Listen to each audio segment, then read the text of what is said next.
គឺជាស្ថាបត្យករវ័យក្មេងម្នាក់ដែលមិនដែលជឿលើរឿងជំនឿគាត់ត្រូវបានក្រុមហ៊ុនបញ្ជូនទៅកាន់ភូមិដាច់ស្រយាលមួយ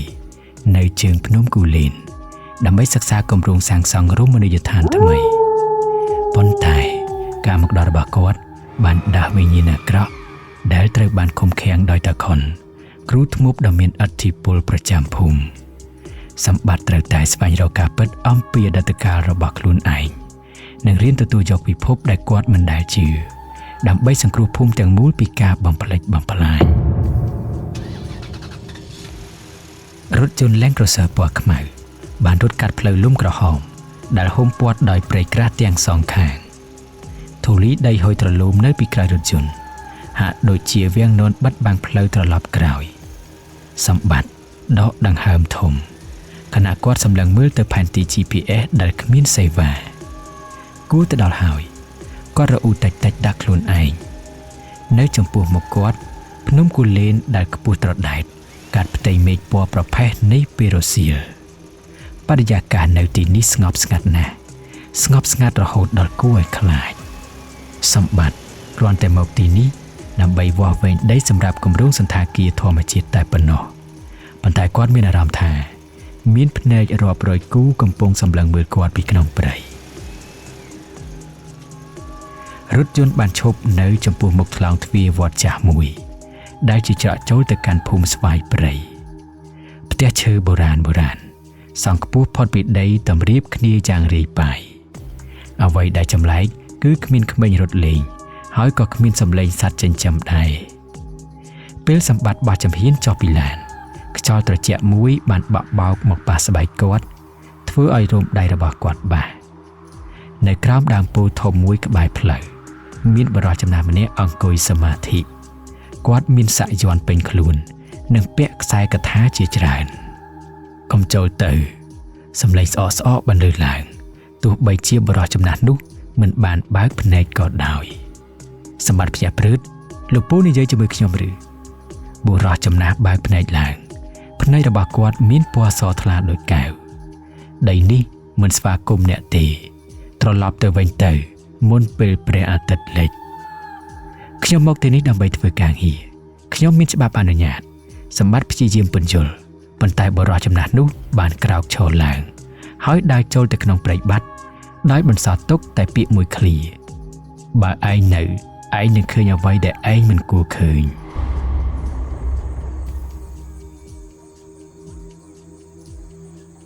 យប់នោះសម្បត្តិសម្រាកនៅផ្ទះមេភូមិខ្យល់ខាងក្រៅបក់ខ្លាំងធ្វើឲ្យបង្អួចឈើបុកទង្គិចគ្នានៅពេលដែលគាត់បិទភ្នែកគាត់ឮសំឡេងសូត្រធម៌មិនមែនជាធម៌ព្រះតែជាធម៌គុំដ៏រងំនិងគួរឲ្យភ័យខ្លាចពន្លឺព្រះអាទិត្យនៃព្រឹកព្រលឹមបានជះចូលតាមប្រហោងបង្អួចឈើបុកចំភ្នែករបស់សម្បត្តិធ្វើឲ្យគាត់ភ្ញាក់ដឹងខ្លួនប៉ុន្តែមិនមែនពន្លឺទេដែលដាស់គាត់វាគឺជាការឈឺចាប់ដ៏ក្តៅគគុកនៅក្នុងដៃខាងស្ដាំហាក់ដូចជាមាននរណាម្នាក់យកខ្ជុំភ្លើងមកដាក់លើស្បែករបស់គាត់សម្បត្តិស្ទុះងើបអង្គុយហើយលើកដៃមើលភ្លាមគាត់បើកភ្នែកធំដោយភាពតក់ស្លុតនៅលើក្នុងដៃរបស់គាត់មិនមានស្នាមរលាកឬរបួសទេប៉ុន្តែវាគឺជាស្នាមសាក់ពណ៌ក្រហមឆ្អិនឆ្អៅមួយដែលមានរាងជាអក្សរយ័ន្តបុរាណទឹកមុនហាក់ដូចជាកំពុងរត់នៅក្រោមស្បែករបស់គាត់ដូចជាមានជីវិតស្អីនឹងអ្នកណាលេងសើចបែបនេះសម្បត្តិឧទានឡើងដោយកំហឹងនិងភ័យខ្លាចគាត់ចាំបានថាយប់មិញគាត់ដេកលក់ស្កប់ស្កល់មិនមាននរណាម្នាក់ចូលមកក្នុងបន្ទប់គាត់បានទេសម្បត្តិប្រញាប់រត់ចុះពីលើផ្ទះឈើសម្ដៅទៅពាងទឹកនៅក្បែរចិនដាវគាត់ដងទឹកត្រជាក់ស្រោចលើដៃហើយព្យាយាមដកខាត់យ៉ាងខ្លាំងក៏ប៉ុន្តែជំនួសឲ្យការរលុបស្នាមនោះកាន់តែឡើងពណ៌ក្រហមខ្លាំងជាងមុនហើយការឈឺចាប់បានកើនឡើងទ្វេដងរហូតដល់គាត់ស្រែកធ្ងោចេញមកទឹកធម្មតាមិនអាចលាងបណ្ដាសាបានទេសំឡេងស្រទន់ប៉ុន្តែមើងម៉ាត់មួយបានបន្លឺឡើងពីក្រោយខ្នងគាត់សម្បត្តិងាកក្រោយយ៉ាងលឿននៅចំពោះមុខគាត់គឺជានារីវ័យក្មេងម្នាក់ក្នុងសម្លៀកបំពាក់ប្រពៃណីសាមញ្ញដៃកាន់កញ្ច្រែងផ្កាឈូកនាងមានភ្នែកមុតថ្លានិងទឹកមុខស្ងប់ស្ងាត់ប្លែកពីមនុស្សធម្មតា នាងជាអ្នកណាតើនាងដឹងថាអ្នកណាធ្វើបែបនេះដាក់ខ្ញុំទេសម្បត្តិសួរទាំងដង្ហើមហត់នារីនោះមិនឆ្លើយភ្លាមទេនាងដើរចូលមកជិតហើយចាប់ដៃសម្បត្តិមកមើលដោយមិនខ្លាចញញើតពេលដៃនាងប៉ះត្រូវស្នាមសាក់ការឈឺចាប់របស់សម្បត្តិស្រាប់តែថយចុះភ្លាមខ្ញុំឈ្មោះផ្កាចៅរបស់តាខុននាងនិយាយតិចតាបានប្រាប់ខ្ញុំថាភ្ញៀវម្នាក់នេះនឹងទទួលបានត្រានៅយប់ដំបូងប៉ុន្តែខ្ញុំមិននឹកស្មានថាវាលេចឡើងលឿនដល់ម្លឹងសោះសម្បត្តិដកដៃចេញមកវិញត្រាស្អីខ្ញុំមិនដែលត្រូវការត្រាឬយ័ន្តស្អីទេខ្ញុំមកទីនេះដើម្បីសាងសង់រមណីយដ្ឋានផ្កាសម្លឹងមើលទៅភ្នំគូលែនដែលកំពុងត្រូវបានពពកខ្មៅគ្របដណ្ដប់បន្តិចម្ដងលោកមិនមែនគ្រាន់តែមកសាងសង់ទេលោកសម្បត្តិត្រានេះបញ្ជាក់ថាលោកត្រូវបានគេជ្រើសរើសហើយវាមិនមែនជាស្នាមសាក់ដែលគ្រូអាចសាក់ឲ្យបានទេវាផុសចេញពីឈាមសម្បត្តិសោយចំអកទាំងខឹងកុំមកនិយាយរឿងព្រេងនិទានដាក់ខ្ញុំប្រាប់ខ្ញុំមកតាខុននៅឯណាគាត់ច្បាស់ជាអ្នកលួចដាក់ថ្នាំសណ្ដំខ្ញុំហើយសាក់រូបនេះលោកតាខ្ញុំមិននៅទីនេះទេផ្កាឆ្លើយគាត់បានចូលទៅក្នុងព្រៃជ្រៅតាំងពីទៀបភ្លឺដើម្បីរៀបចំពិធីទទួលលោកបើលោកចង់បានចម្លើយលោកត្រូវទៅរកគាត់នៅរូងភ្នំខ្លាប៉ុន្តែប្រយ័ត្នផ្លូវនៅទីនោះមិនមែនសម្រាប់មនុស្សដែលមានចិត្តរារែកទេសម្បត្តិសម្លឹងមើលដៃរបស់ខ្លួនឯងដែលនៅតែក្រហមព្រឿងទោះបីជាគាត់មិនជឿប៉ុន្តែអារម្មណ៍មួយបានប្រាប់គាត់ថាជីវិតរបស់គាត់ចាប់ពីពេលនេះតទៅនឹងមិនដូចដើមទៀតទេសម្បត្តិដកដង្ហើមធំខណៈដែលគាត់ឈរនៅមុខច្រកចូលនៃផ្លូវលំតូចមួយដែលផ្កាបានចង្អុលបង្ហាញព្រៃនៅទីនេះក្រាស់ឃ្មឹកពន្លឺថ្ងៃស្ទើរតែមិនអាចទម្លុះចូលមកដល់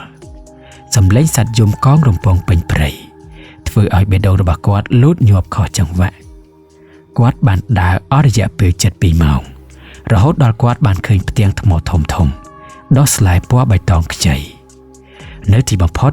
គាត់បានមកដល់ទីតាំងមួយដែលអ្នកភូមិហៅថាពើងមហាអេសីឬដែលផ្កាហៅថារូងខ្លាឃ្មុំវាគឺជាទីសក្ការៈដ៏ស្ងប់ស្ងាត់មួយមានចម្លាក់ព្រះវិស្ណុនិងព្រះសិវៈឆ្លាក់ជាប់នឹងផ្ទាំងថ្មតាំងពីសម័យអង្គរមកដល់ហើយឬម្ចាស់នៃឈាមសំឡេងរបស់តាខុនបន្លឺឡើងពីក្នុងម្លប់នៃរូងភ្នំគាត់កំពុងអង្គុយសមាធិនៅមុខចម្លាក់បុរាណដោយមានទៀនមួយដើមឆេះភ្លឺភ្លឹបភ្លែតសម្បត្តិដើរចូលទៅជិតដោយប្រុងប្រយ័ត្នតាដឹងតែខ្ញុំមកឬសម្បត្តិសួរទាំងញ័រមាត់ហើយស្អីទៅជាម្ចាស់ឈាមតាខុនមិនឆ្លើយភ្លាមទេគាត់លូកដៃទៅក្នុងថង់យាមចាស់មួយហើយទាញយកសៀវភៅកំណត់ហេតុដែលរហែកនិងចាស់កំរិលមួយមកដាក់នៅចំពោះមុខសម្បត្តិនៅលើក្របសៀវភៅនោះមានសរសេរឈ្មោះមួយដែលធ្វើឲ្យសម្បត្តិស្រក់ទឹកភ្នែកសូរិយាឈ្មោះឪពុករបស់គាត់ឪពុករបស់ឯងមិនមែនគ្រាន់តែជាវិស្វករដែលស្លាប់ដោយគ្រោះថ្នាក់ចរាចរណ៍ទេតាខុនមានប្រសាសន៍ដោយសម្លេងធ្ងន់គាត់គឺជាសិស្សច្បងរបស់តាគាត់បានមកទីនេះកាលពី30ឆ្នាំមុនដើម្បីសិក្សាពីរបៀបប្រើប្រាស់អាគមការពារព្រៃឈើពីការកាប់បំផ្លាញតាខុនចាប់ដៃសម្បត្តិហើយចង្អុលទៅស្នាមសាក់ពណ៌ក្រហមយ័ន្តនេះហៅថាមហានិន្ទៈវាផុសឡើងទៅលើរាងកាយនៃអ្នកដែលមានឈាមជ័រជាអ្នកការពារតែប៉ុណ្ណោះកាលពីមុនឪពុកឯងក៏មានវាដែរសម្បត្តិបើកសៀវភៅកំណត់ហេតុរបស់ឪពុកគាត់នៅទំព័រដំបូងមានរូបថតចាស់មួយសន្លឹកបង្ហាញពីបុរសវ័យក្មេងម្នាក់ដែលជាឪពុករបស់គាត់ឈរជាមួយតាខុននៅមុខរូងភ្នំនេះដោយមានស្នាមសាក់ដូចគ្នានៅលើដៃហេតុអ្វីគាត់មិនដែលប្រាប់ខ្ញុំសម្បត្តិសួរទាំងខឹងនិងសោកសៅព្រោះគាត់ចង់ការពារឯងប៉ុន្តែវាសនាមិនអាចគេចផុតទេតាខុនសម្លឹងមើលទៅភ្នែកសម្បត្តិកាលពី10ឆ្នាំមុនឪពុកឯងបានប្រើជីវិតរបស់គាត់ដើម្បីបិទផ្លូវរូងក្រោមដីមួយដែលឃុំឃាំងអសូរកាយដ៏កាចសាហាវឥឡូវនេះគម្រោងសាងសង់របស់ក្រុមហ៊ុនឯងកំពុងតែជីកចំពីលើរូងនោះហើយសម្បត្តិបានដឹងភ្លាមថារមណីយដ្ឋានដែលលោកវិបុលចង់សាងសង់មិនមែនជារឿងចៃដន្យទេបើឯងមិនបញ្ឈប់ពួកគេទេតាខុនប្រមាន អ្វីដែលឪពុកឯងបានលះបង់ជីវិតដើម្បីឃុំឃាំងនឹងត្រូវដោះលែងមកវិញហើយមនុស្សដំបូងដែលវានឹងតាមរកគឺឯងនោះមិនដូចជាព្រឹកធម្មតាទេជំនួសឲ្យសំឡេងបាសីយំព្រៃទាំងមូលស្ងាត់ជ្រងំដូចជាកំពុងដកដង្ហើមធំសម្បត្តិបានមកដល់ការដ្ឋានសំណង់ដែលស្ថិតនៅជ្រលងភ្នំដោយចិត្តមិនសុខអ្វីដែលគាត់បានឃើញគឺភាពវឹកវរគ្រឿងចាក់ដ៏ធំសម្បើមមួយដែលកាលពីម្សិលមិញនៅថ្មីចាស់ឥឡូវនេះកំពុងតែលិចចូលទៅក្នុងភក់ស្អិតពណ៌ខ្មៅដៃរបស់វាដែលមានដង្កៀបដែកហាក់ដូចជាត្រូវបានចាប់កាច់បំបាក់ដោយកម្លាំងមើលមិនឃើញប្រេងម៉ាស៊ីនហូរចេញមកលាយឡំជាមួយទឹកភក់ដូចជាឈាមខ្មៅវាមិនព្រមឆេះទេមេកម្មករម្នាក់ស្រែកប្រាប់មេការសំណង់ទាំងភ័យស្លន់ស្លោកាលពីព្រឹកមិញវាដំណើរការធម្មតាតែពេលយើងបំរុងនឹងរុះរើដើមឈើធំនោះម៉ាស៊ីនក៏រលត់ហើយដៃគ្រឿងចាក់ក៏ធ្លាក់ចុះមកឯងតែម្ដងសម្បត្តិសម្លឹងមើលទៅដើមឈើដែលពួកគេចង់កាប់វាគឺជាដើមស្ពង់ដ៏ធំមួយដែលឫសរបស់វាចាក់ស្រេះគ្នារាប់រយឆ្នាំអាប់ពណ៌សក្រាស់ខ្មឹកកំពុងតែរសាត់ជុំវិញដើមឈើនោះទោះបីជាម៉ោង 7:10 ព្រឹកហើយក៏ដោយស្រាប់តែសំឡេងស្រែកដ៏គួរឲ្យព្រឺខ្លាចមួយបានបន្លឺឡើងពូម៉ៅដែលជាអ្នកបើក Excavator កំពុងតែអង្គុយញ័រខ្លួននៅកាច់ជ្រុងនៃកាប៊ីនឡានភ្នែករបស់គាត់សម្លឹងទៅមុខដូចជាឃើញអ្វីមួយយ៉ាងដែលអ្នកផ្សេងមើលមិនឃើញកុំចូលមកពូម៉ៅស្រែករាវរកខ្យល់ពួកគេកំពុងវាឡើងមកហើយសម្បត្តិស្ទុះទៅបើកទ្វារកាប៊ីនពូម៉ៅមានរឿងអីនរណាវាឡើងមកអាមនុស្សតូចពូម៉ៅចង្អុលទៅកញ្ចក់ដែលគ្មានអ្វីសោះពួកវាមានធ្មេញស្រួចពួកវាខាំខ្សែភ្លើងពួកវាខាំដៃខ្ញុំហើយសម្បត្តិមើលទៅដៃរបស់ពូម៉ៅគ្មានស្នាមខាំទេប៉ុន្តែមានស្នាមជួមខ្មៅជាច្រើនកន្លែងដែលមើលទៅដូចជាស្នាមរៀមដៃតូចរាប់សិបខណៈដែលសម្បត្តិកំពុងព្យាយាមលួងលោមកម្មករលោកវិបុលបានមកដល់ដោយឡានទំនើបរបស់គាត់ចុះមកដោយទឹកមុខខាងសម្បាស្អីនឹងមិនក៏ឈប់ធ្វើការវិបុលស្រែកខ្លាំងគ្រឿងចាក់ខូចអស់ហើយលោកតកែមេការឆ្លើយទាំងញញើតហើយកម្មករពួកគេខ្លាចគេថាព្រៃនេះមានម្ចាស់ស្អីម្ចាស់គឺខ្ញុំមានប្លង់រឹងវិបុលទាញកំភ្លើងខ្លីដែលសៀតនៅចង្កេះមកបាញ់ឡើងលើមីគ្រាប់ផាំងសំឡេងកំភ្លើងធ្វើឲ្យព្រៃស្ងាត់មួយរំពេចប៉ុន្តែភ្លាមនោះដើមស្ពង់ធំដែលនៅពីមុខពួកគេស្រាប់តែប្រេះបែកចេញជាពីរដោយគ្មានខ្យល់ជ័រឈើពណ៌ក្រហមឆ្អិនឆ្អៅដូចឈាមស្រស់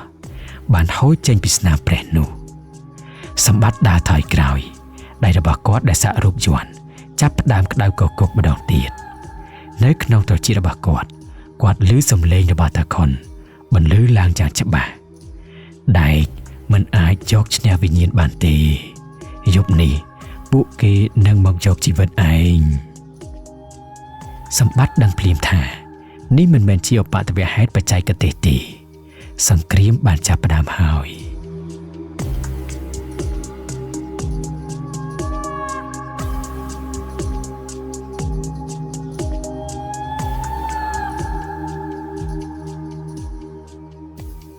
យប់នោះភូមិស្វាយព្រៃទាំងមូលត្រូវបានគ្របដណ្ដប់ដោយភាពស្ងប់ស្ងាត់ដ៏គួរឲ្យភ័យខ្លាចនៅលើផ្ទះរបស់ពូម៉ៅដែលជាអ្នកបើក Excavator សំឡេងស្រែកធ្ងោបានប្រែទៅជាសំឡេងសើចកក្អឹកដូចសត្វស្វារាងកាយរបស់គាត់បាសរូមនិងត្រជាក់ដូចទឹកកកទោះបីជាបិទបង្អួចចិត្តឆឹងក៏ដោយជួយផងគាត់ខាំបណ្ដាត់ខ្លួនឯងហើយប្រពន្ធរបស់ពូម៉ៅស្រែកយំពូម៉ៅដែលគាត់ស្គាល់ថាជាមនុស្សស្លូតបូតឥឡូវនេះកំពុងប្រែជាអ្វីមួយយ៉ាងដែលគួរឲ្យខ្លាចភ្នែករបស់គាត់ប្រែជាពណ៌សហើយសរសៃឈាមខ្មៅបានលេចឡើងពេញផ្ទៃមុខភ្លាមនោះទ្វារផ្ទះត្រូវបានបើកតាខុនដើរចូលមកដោយជំហានស្វាហាប់អមដោយនាងផ្កាដែលកាន់ថាសដង្វាយផ្ការៀបចំបាយសីតាខុនបញ្ជានាងផ្កាដាក់បាយសីធ្វើពីដើមចេកនិងស្លឹកនៅក្បែរក្បាលដំណេករបស់ពូម៉ៅតាខុនដកកំបិតតូចមួយដែលឆ្លាក់ដោយអក្សរអាគមចេញពីចង្កេះ គាត់មិនបានចាក់ពូម៉ៅទេប៉ុន្តែគាត់បានយកកំបិតនោះទៅដោតលើកម្រាលក្តារយ៉ាងខ្លាំងផាំងសំឡេងដោយរន្ទះបាញ់បានបន្លឺឡើងរាងកាយរបស់ពូម៉ៅភ្ញាក់កន្ត្រាស់តាខុនចាប់ផ្ដើមសូត្រធម៌បាលីយ៉ាងលឿនសំឡេងរបស់គាត់កាន់តែខ្លាំងទៅប្រជែងនឹងសំឡេងខ្យល់ដែលបក់បោកនៅខាងក្រៅសម្បត្តិឃើញច្បាស់នឹងភ្នែកថាមានផ្សែងពណ៌ខ្មៅស្ដើងហុយចេញពីមាត់និងច្រមុះរបស់ពូម៉ៅផ្សែងនោះព្យាយាមរត់គេចប៉ុន្តែហាក់ដូចជាជាប់នៅក្នុងសំណាញ់ដែលមើលមិនឃើញចង់ទៅណាតាខុនស្រែកឯងមកតាមបញ្ជាអ្នកណាផ្សែងនោះប្រមូលផ្ដុំគ្នាជារាងដូចមនុស្សតូចមួយដែលមានភ្នែកក្រហមឆ្អិនឆ្អៅវាសម្លឹងមើលទៅសម្បត្តិហើយបន្លឺសំឡេងដែលមិនមែនជាភាសាមនុស្សឈាមត្រកូលអ្នកការពារត្រូវតែស្លាប់តាខុនទាញទឹកមុនដែលផ្កាបានរៀបចំហើយជះទៅលើផ្សែងនោះសំឡេងឆាវដូចជាចាក់លើដៃក្តៅបានបន្លឺឡើងហើយផ្សែងនោះក៏រលាយបាត់ទៅក្នុងខ្យល់ពូម៉ៅដកដង្ហើមធំហើយដួលសន្លប់ទៅវិញភ្លាមប៉ុន្តែផ្ទៃមុខរបស់គាត់បានត្រឡប់មកជាធម្មតាវិញសម្បត្តិអង្គុយចោតឲ្យអស់កម្លាំង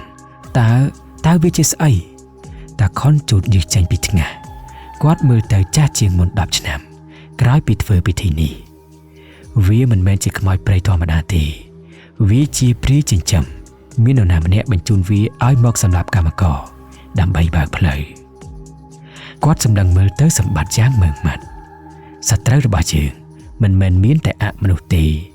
មានគ្រូធ្មប់ដ៏ខ្លាំងពូកែម្នាក់កំពុងជួយលោកវិបុលពួកគេបានបើកទ្វារដែលឪពុកឯងខំប្រឹងបិទហើយសម្បត្តិមើលទៅដៃរបស់ខ្លួនឯងស្នាមសាក់យ័ន្តលែងឈឺចាប់ទៀតហើយប៉ុន្តែប្រែជាពណ៌ខ្មៅដិតគាត់ដឹងថាគាត់មិនអាចរត់គេចបានទៀតទេម៉ោង1រំលងអាត្រៀតសម្បត្តិបានលុយចេញពីផ្ទះមេភូមិដែលស្ងៀមស្ងាត់ពាក្យរបស់តាខុនដែលថាមានគ្រូធ្មប់ជួយលោកវិបុលធ្វើឲ្យគាត់មិនអាចដេកលក់បានទេគាត់តម្រង់ទៅកាន់ជំរំតង់ដ៏ប្រណិតដែលលោកវិបុលស្នាក់នៅដែលស្ថិតនៅដាច់ពីការដ្ឋានសំណង់ប្រហែល1គីឡូម៉ែត្រពន្លឺភ្លើងចង្កៀងប្រេងកាតជះចេញពីក្នុងតង់ធំមួយសំឡេងសោចនិងសំឡេងកែវស្រាបុកគ្នាលាយឡំជាមួយសំឡេងសូត្រធម៌ដ៏ចម្លែកមួយបានធ្វើឲ្យសម្បត្តិព្រឺឆ្អឹងខ្នងគាត់លូនចូលទៅជិតហើយសម្លឹងមើលតាមប្រហោងតង់អ្វីដែលគាត់បានឃើញធ្វើឲ្យបេះដូងគាត់ឈប់លូតមួយវិនាទីលោកវិបុលកំពុងអង្គុយផឹកស្រាជាមួយបុរសម្នាក់ដែលស្លៀកពាក់ពណ៌ខ្មៅសុទ្ធបុរសនោះមានស្នាមសាក់យ័ន្តពេញផ្ទៃមុខនិងមានភ្នែកមុតដូចសត្វស្ទៀងនៅជុំវិញពួកគេមានលលាក្បាលខ្មោចនិងរូបសំណាកតូចដែលធ្វើពីក្រមួនតម្រៀបគ្នាជាកងពល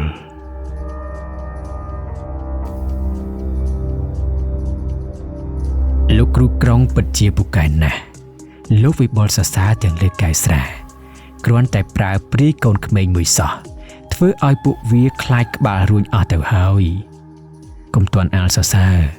គ្រូក្រុងឆ្លើយដោយសំឡេងស្ងួតតាខុនមិនមែនជាមនុស្សធម្មតាទេគាត់បានកម្ចាត់ព្រាយរបស់ខ្ញុំហើយប៉ុន្តែវាមិនសំខាន់ទេ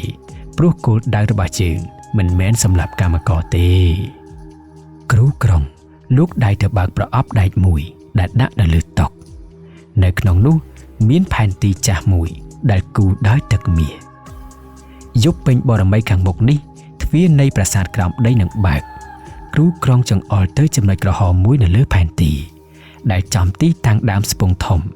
ដែលគ្រឿងចាក់បានកាច់បាក់កាលពីថ្ងៃមុនយើងមិនមែនមករកដីសាងសង់ទេវិបុលយើងមករកព្រះខ័នរាជសីសម្បត្តិយកដៃខ្ទប់មាត់គាត់ធ្លាប់ឮឪពុកនិយាយអំពីដាវអាតកំបាំងនេះវាជាអាវុធដែលស្ដេចសម័យអង្គរ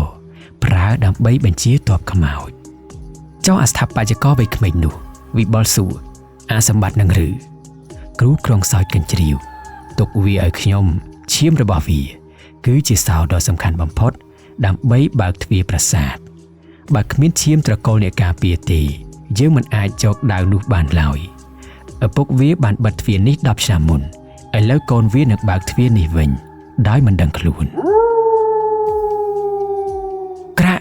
សម្បត្តិដែលកំពុងតស្លុតបានជន់មេឃឈើស្ងួតមួយបាក់សម្លេងនោះឮខ្លាំងដោយរន្ទះក្នុងភាពស្ងប់ស្ងាត់អ្នកណាគេគ្រូក្រុងបានងាកមកយ៉ាងលឿនភ្នែករបស់គាត់បញ្ចេញពន្លឺពណ៌បៃតងសម្បត្តិគាត់រត់ដេញតាមកាត់ក្នុងព្រៃទាំងងងឹតស្លុបក៏ប៉ុន្តែនៅពីក្រោយគាត់ឮសំឡេងដ៏ស្រួយស្រែះមួយភ្លាមនោះដើមឈើទាំងឡាយហាក់ដូចជាមានជីវិតមែកឈើចាប់ផ្ដើមលូតវែងខ្វាចាប់ជើងរបស់គាត់ឯងរត់មិនរួចទេឈាមសំឡេងរបស់គ្រូក្រុងបន្លឺឡើងពេញព្រៃសម្បត្តិដឹងថាគាត់មិនអាចត្រឡប់ទៅផ្ទះមេភូមិវិញបានទេព្រោះពួកគេនឹងតាមទៅទីនោះមានកន្លែងតែមួយគត់ដែលមានសុវត្ថិភាពរូងភ្នំរបស់តាខុន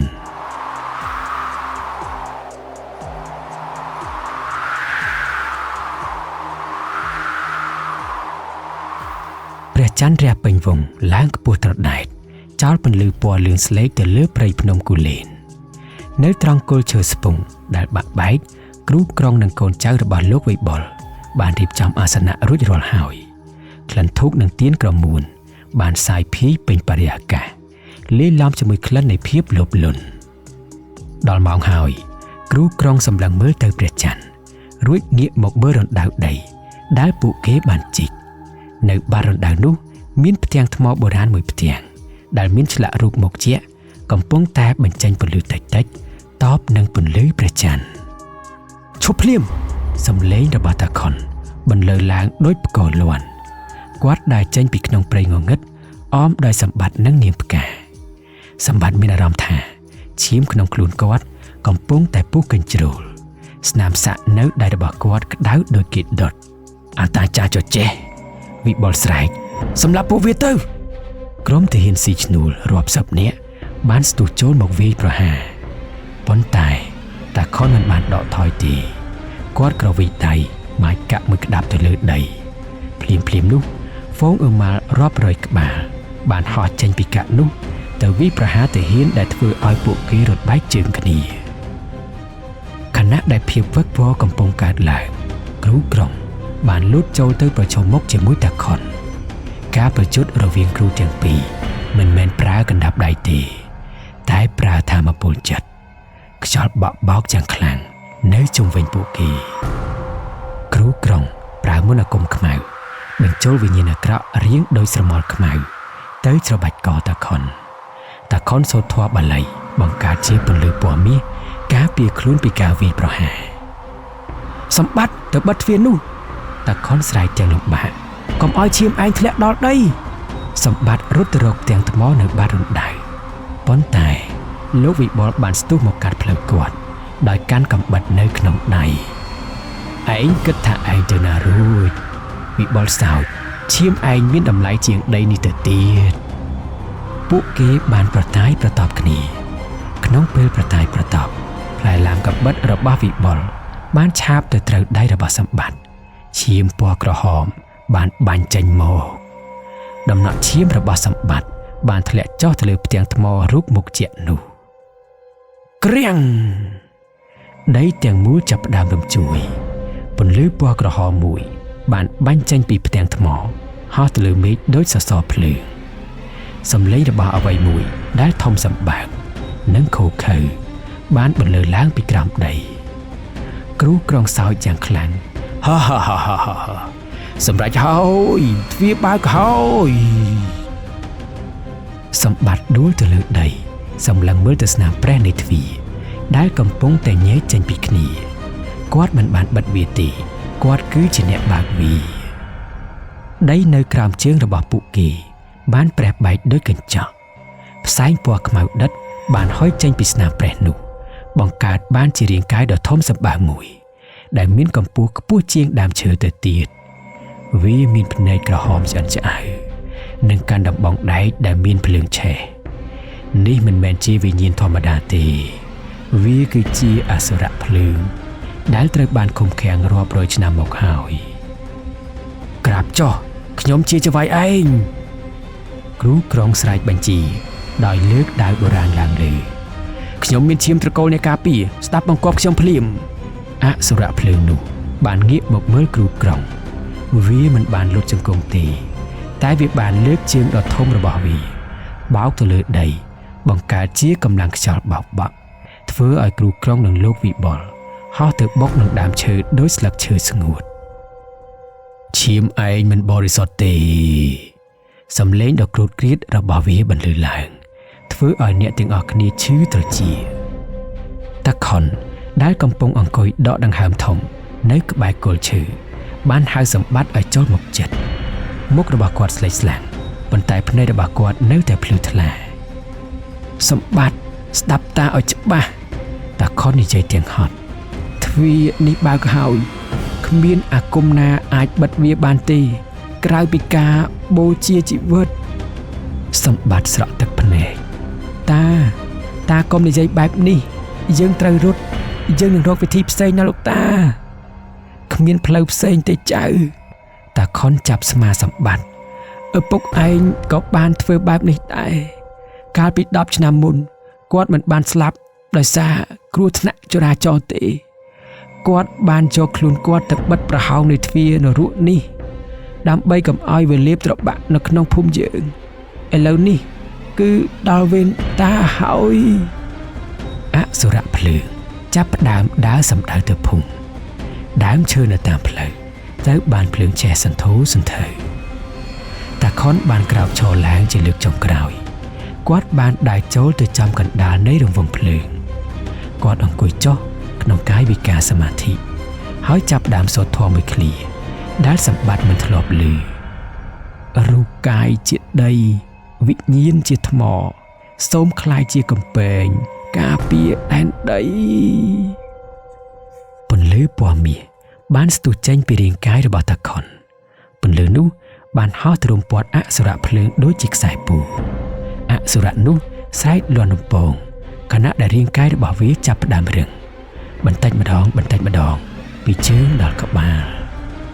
ក្នុងរយៈពេលតែប៉ុន្មានវិនាទីអសុរៈដ៏កាចសាហាវនោះបានคล้ายទៅជារូបសំណាកថ្មដ៏ធំមួយឈរត្រឹងនៅកណ្ដាលព្រៃហើយនៅត្រង់កន្លែងដែលតាខុនអង្គុយគ្មានសល់អ្វីក្រៅពីខ្សែកថានិងសម្លៀកបំពាក់របស់គាត់ដែលត្រូវបានបត់យ៉ាងស្អាតបាតសម្បត្តិនឹងនាងផ្ការត់ទៅអោបសម្លៀកបំពាក់នោះហើយយំយ៉ាងខ្លាំងក្រោមដំណក់ទឹកភ្លៀងដែលចាប់ផ្ដើមធ្លាក់ចុះមកតាខុនបានបាត់ទៅហើយប៉ុន្តែគាត់បានបន្សល់ទុកនៅភ្នំមួយដែលមានសុវត្ថិភាព3ខែក្រោយមកភូមិស្វាយព្រៃបានផ្លាស់ប្ដូរមុខមាត់ទាំងស្រុង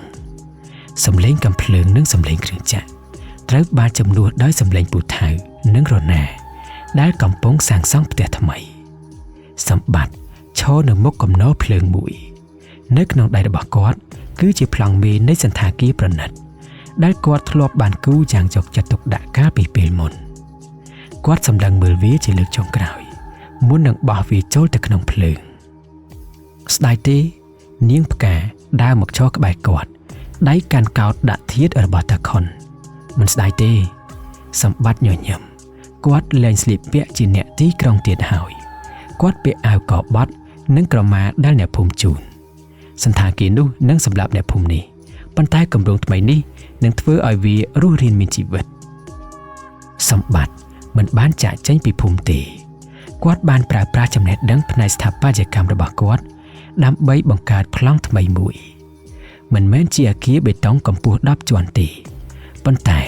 ជាមជ្ឈមណ្ឌលអភិរក្សវប្បធម៌និងអេកូទេសចរណ៍ដែលសាងសង់អំពីឫស្សីនិងឈើដោយគោរពតាមទម្រង់ដើមឈើដែលមានស្រាប់នៅកណ្ដាលព្រៃជ្រៅកន្លែងដែលតាខុនបានលះបង់ជីវិតរូបសំណាកថ្មរបស់អសុរៈនៅតែឈរត្រដែតក៏ប៉ុន្តែឥឡូវនេះវាមើលទៅមិនគួរឲ្យខ្លាចទៀតទេស្លែពណ៌បៃតងបានដោះគ្របដណ្ដប់វាហើយអ្នកភូមិបានចាត់ទុកវាជាអ្នកការពារពួកគេបាននាំគ្នាយកផ្កានិងធូបទៅបូជានៅទីនោះជារៀងរាល់ថ្ងៃសិលចំណែកឯលោកវិបុលនិងគ្រូក្រុងមិនមានសំណាងល្អទេក្រោយពីព្រឹត្តិការណ៍ជប់នោះពួកគេបានរកឃើញក្នុងស្ថានភាពឆ្កួតវង្វេងនៅមាត់ព្រៃអាជ្ញាធរបានចាប់ខ្លួនលោកវិបុលពីបទកាប់បំផ្លាញព្រៃឈើខុសច្បាប់ចំណែកឯគ្រូក្រុងបានបាត់ខ្លួនចូលទៅក្នុងមន្ទីរពេទ្យវិកលចរិតដោយចេះតែស្រែកថាភ្នែកភ្លើងកំពុងសម្លឹងមកខ្ញុំហើយ នៅពេលល្ងាចសម្បត្តិនឹងផ្កាបានអង្គុយនៅមាត់អូរមើលព្រះអាទិត្យលិចស្នាមសាក់យ័ន្តនៅលើដៃ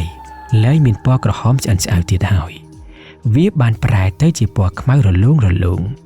ដូចជាស្លាកស្នាមនៃសង្គ្រាមដែលបានបញ្ចប់លោកតាធ្លាប់និយាយថាថ្ងៃណាមួយនឹងមានអ្នកមកជំនួសគាត់ផ្កានិយាយតិចខ្ញុំមិនដែលគិតថាជាលោកទេសម្បត្តិសោចខ្ញុំក៏មិនដែលគិតដែរខ្ញុំគ្រាន់តែជាស្ថាបត្យករប៉ុន្តែឥឡូវនេះខ្ញុំយល់ហើយថា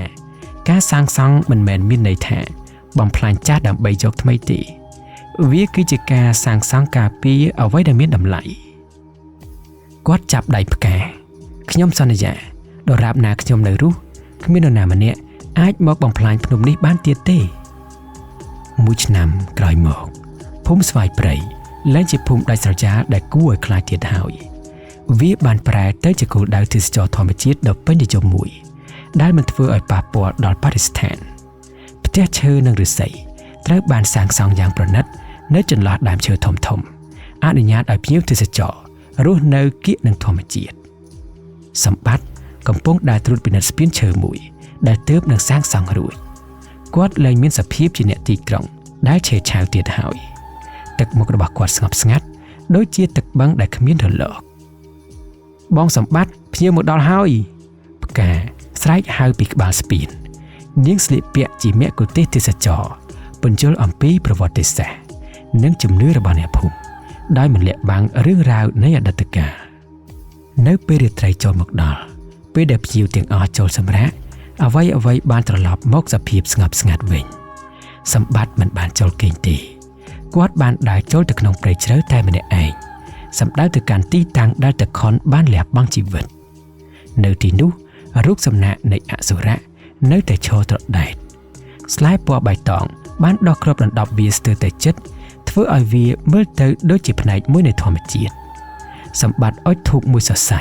ហើយអង្គុយសមាធិនៅពីមុខវាលោកតាអាចសម្រាប់បានហើយខ្ញុំនឹងមើលការខុសត្រូវបន្តគាត់ខ្សឹបខ្យល់រាត្រីបានបក់មកប៉ះស្លឹកឈើបង្កើតជាសំឡេងដូចជាការឆ្លើយតបដ៏ស្រទន់សម្បត្តិដឹងថាទោះបីជាមើលមិនឃើញប៉ុន្តែវិញ្ញាណរបស់អ្នកការពារនៅតែស្ថិតនៅទីនោះជានិច្ចខណៈដែលគាត់កំពុងតែដើរត្រឡប់ទៅភូមិវិញសម្បត្តិស្រាប់តែឈប់ខ្យល់ដែលត្រជាក់ស្រាប់តែប្រែជាក្តៅអ៊ុននៅលើខ្នងដៃរបស់គាត់ស្នាមសាក់យ័ន្តដែលលែងមានប្រតិកម្មអស់មួយឆ្នាំហើយមកនោះស្រាប់តែបញ្ចេញពន្លឺពណ៌ក្រហមព្រឿងមួយផ្លែតរួចក៏បាត់ទៅវិញសម្បត្តិងាកមើលទៅក្នុងភាពងងឹតនៃព្រៃគ្មាននរណាម្នាក់នៅទីនោះទេមានតែសំឡេងសត្វរាត្រីតែប៉ុណ្ណោះប៉ុន្តែគាត់ដឹងច្បាស់ថាវាជាសញ្ញាអ្វីស្រមោលមិនដែលទៅណាឆ្ងាយទេគាត់រអ៊ូដាក់ខ្លួនឯងសន្តិភាពគឺជារឿងបណ្ដោះអាសន្នប៉ុន្តែកាតព្វកិច្ចរបស់អ្នកការពារគឺជារឿងអស់មួយជីវិតសម្បត្តិញញឹមបន្តិចមុននឹងបន្តដំណើរទៅមុខទៀតដោយត្រៀមខ្លួនជានិច្ចសម្រាប់អ្វីដែលនឹងមកដល់នៅថ្ងៃស្អែក